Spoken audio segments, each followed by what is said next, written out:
प्यारे बच्चों, आज हम आपको टेंस के बारे में बताएंगे। टेंस क्या है, टेंस कितने तरह का है और उसका अंग्रेजी भाषा में क्या महत्व है। खास करके अनुवाद सीखने के लिए हमें टेंस का जानना बहुत ही आवश्यक है। तो टेंस अंग्रेजी में टाइम भी कहते हैं या समय कहते हैं हिंदी में।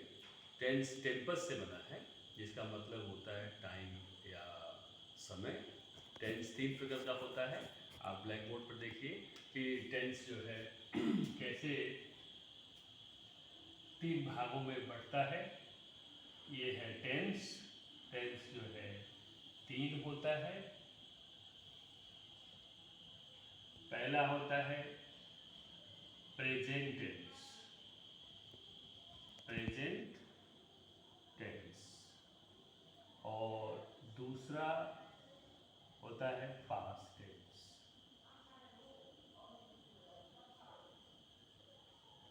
और तीसरा होता है फ्यूचर टेंस।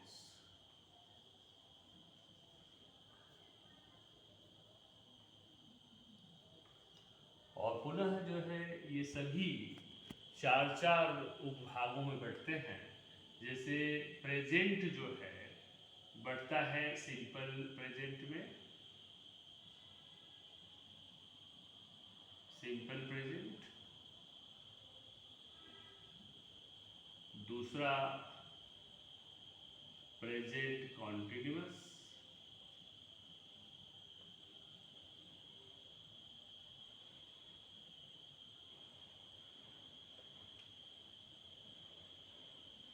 तीसरा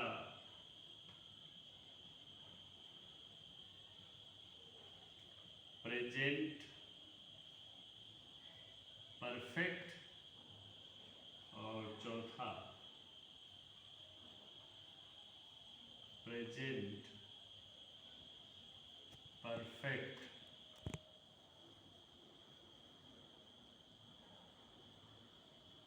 कॉन्टिन्यूअस। ठीक उसी तरह से पास्ट में भी 4 होते हैं।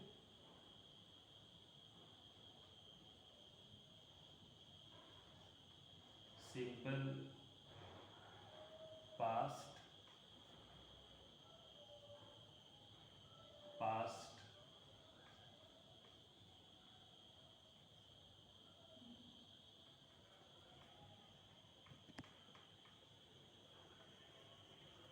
कॉन्टिन्यूअस। और तीसरा पास्ट परफेक्ट। और चौथा पास्ट परफेक्ट कॉन्टिन्यूअस। और वैसे ही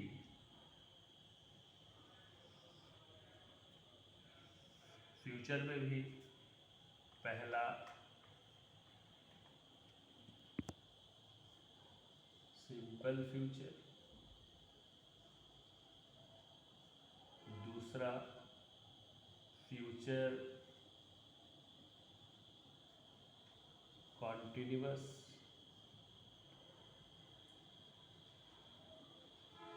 और तीसरा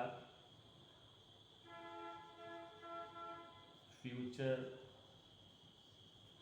परफेक्ट। और चौथा फ्यूचर परफेक्ट कंटिन्यूअस। तो ये टेंस 3 के 4 चारों भेद कुल मिला के 12। तो ये 12 होते हैं। अब हम जो है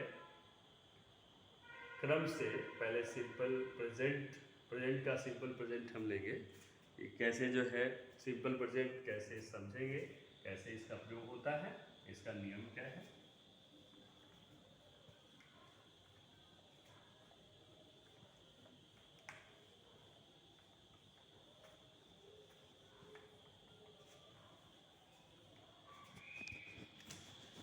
अब सिंपल प्रेजेंट हम यहाँ लेते हैं।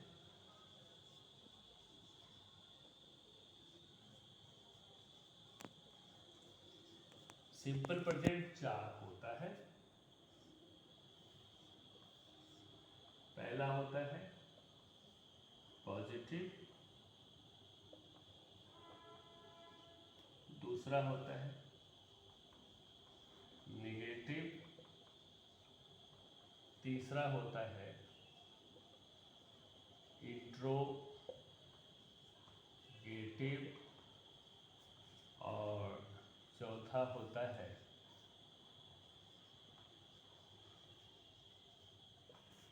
इंट्रोगेटिव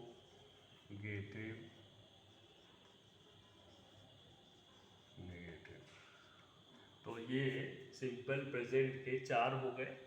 अब उस 4 में से पहला यानी पॉजिटिव को हम सबसे पहले समझेंगे कि पॉजिटिव जो है क्या है और कैसे पॉजिटिव का प्रयोग होता है, ये हम बताने जा रहे हैं।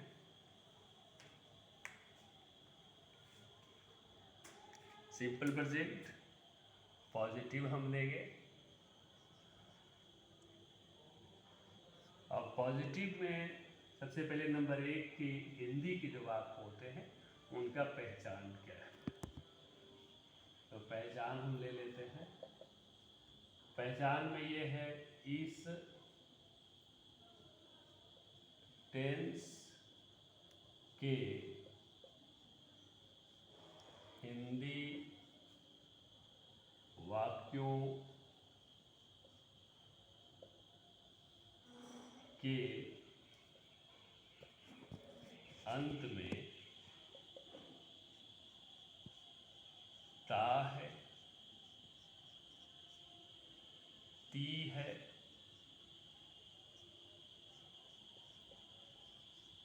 ते है आदि शब्द आते हैं।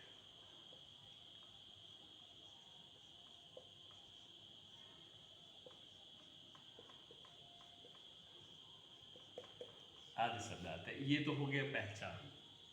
अब ये देखना है कि कोई भी हिंदी का वाक्य जिसमें ता है, ती है दिया हो तो वह सिंपल प्रेजेंट का होगा। अब दूसरा हम देखेंगे कि कैसे उसको अनुवाद करेंगे। अनुवाद का नियम क्या है? अनुवाद का नियम, ये 2 नियम हमको जानना बहुत जरूरी है। पहला पहचान, दूसरा अनुवाद का नियम। तो अनुवाद के नियम में सबसे पहले लिखते हैं सब्जेक्ट और दूसरे नंबर पर लिखते हैं मेन वर्ब और फर्स्ट फॉर्म में रहता है प्लस उसमें एस या ईएस होता है और उसके बाद से हम लिखते हैं ऑब्जेक्ट। तो ये पॉजिटिव का नियम है। अगर ये 2 चीज़ हमको पता है, पहचान और अनुवाद का नियम, तो हम अनुवाद कर सकते हैं। नंबर 1 पर सब्जेक्ट लिखेंगे, नंबर 2 पे मेन वर्ब, नंबर 3 पे एस और ईएस और नंबर 4 पे ऑब्जेक्ट। तो इसी क्रम से वाक्य का प्रयोग होगा, वाक्य अनुवाद करेंगे। ये क्रम नहीं बदलना चाहिए।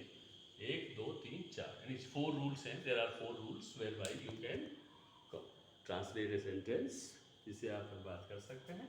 अब हम वाक्य लेते हैं कैसे जो है अनुवाद किया जा रहा है। एक वाक्य यहाँ पे हम लेंगे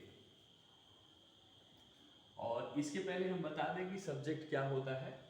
सब्जेक्ट का मतलब डूअर ऑफ एन एक्ट, किसी काम के करने वाले को सब्जेक्ट कहते हैं।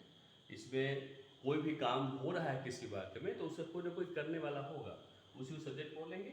फिर मेन वर्ब, मेन वर्ब जो हम अपने 5 इंद्रियों से, जिसमें मुंह है, नाक है, कान है, आँख है, हाथ है, पैर है, इससे जो भी काम हम करते हैं उसको मेन वर्ब प्रायः मोटे मोटे शब्दों में हम समझ सकते हैं कि वह मेन वर्ब है। फिर उसके बाद से एस और ईएस।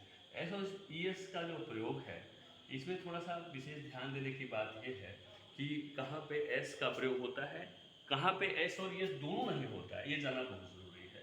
तो इसके लिए हम यहाँ बता देते हैं कि अगर जो सब्जेक्ट है आई हो, वी हो, यू हो, दे हो या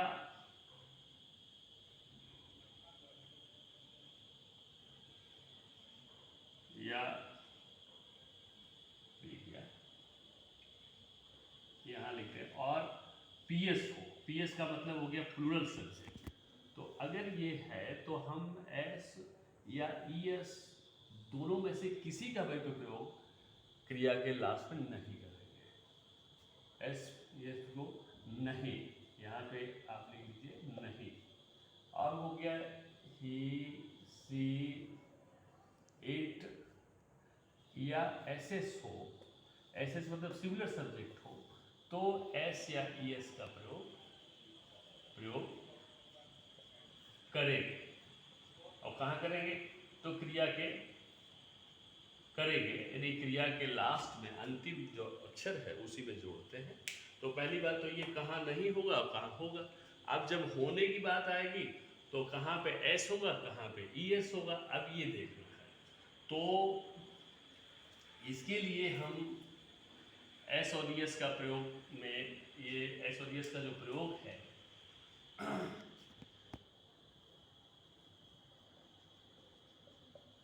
उसमें पार्ट 1 तो ये हो गया। अब पार्ट 2 में ये होगा कि यदि वर्ब का अंतिम अक्षर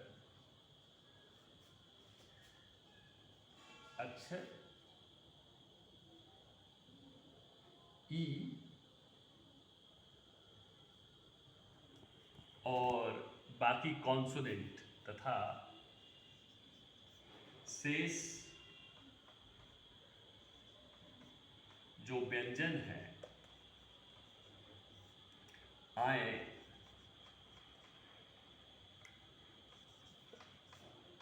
तो एस का प्रयोग करेंगे, एस का प्रयोग करेंगे। हमने इसमें आप देखेंगे ई ले लिया, ई की वॉवेल है, तो अगर अंतिम अक्षर ई है तो फिर वहाँ फिर से ई एस नहीं जोड़ते, केवल एस ही जोड़ देते हैं, तो वॉवेल को भी शामिल करता है। और शेष जो व्यंजन है, जो कॉन्सोनेंट है, वो आएंगे तो हो जाएगा।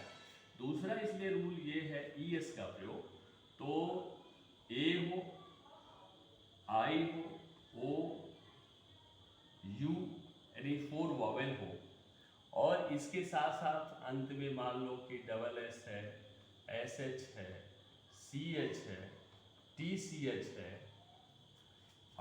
या एक्स है, तो वहाँ पे ई एस का प्रयोग करते हैं। ये वर्ग, ये सब वर्ग के लास्ट लेटर आएंगे तो हम ई एस का प्रयोग करेंगे। तो इस तरह से एस और एस हो गया।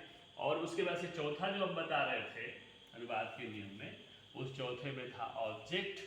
ऑब्जेक्ट का मतलब कि एक तरह से काम का नाम क्या है या क्रिया जिस पर आके गिरती है उसको ऑब्जेक्ट कहते हैं। तो ऑब्जेक्ट के प्रयोग को लास्ट में लिखते हैं। अब हम एक एग्जाम्पल लेंगे कि कैसे जो है, जैसे एक वर्ब है शर्ट, बुक्स, एक वर्ब है यहाँ पे, इससे हम सेंटेंस बनाते हैं। अब जैसे सब्जेक्ट मान लो आई आ गया, तो आई shirt book, I shirt book.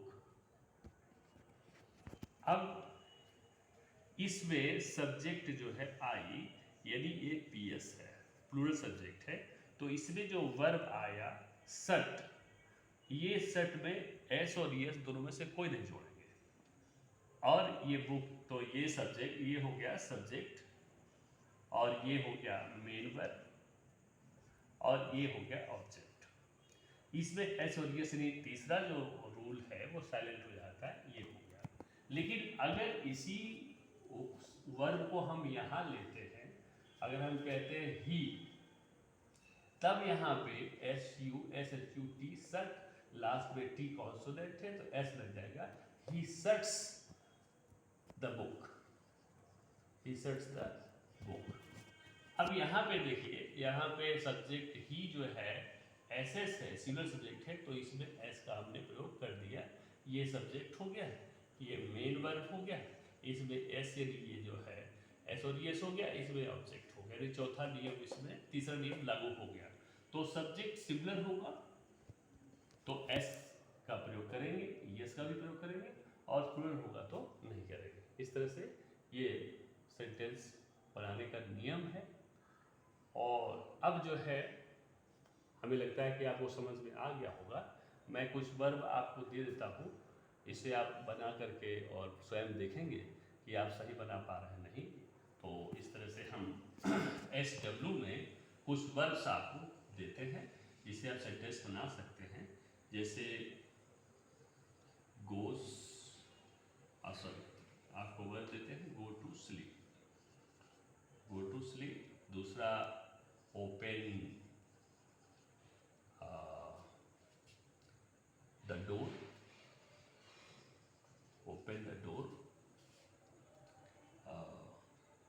Close,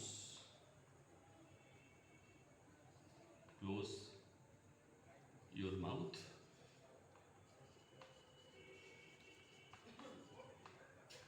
grow on a tree, grow on a tree. इस तरह से ये वर्ब मैं दे रहा हूँ, इस पर आप सेंटेंस बनाएंगे और मोर वर्ब से आप अभ्यास कर सकते हैं, पर रूल्स ये फॉलो करेंगे। ओके, तो आज हमने सिंपल प्रेजेंट का, पॉजिटिव का रूल्स यानी पहचान और अनुवाद का नियम बताया एग्जाम्पल के साथ। कल हम जो है आपको निगेटिव कैसे बनाए जाते हैं ये बताएंगे। Okay, thank you.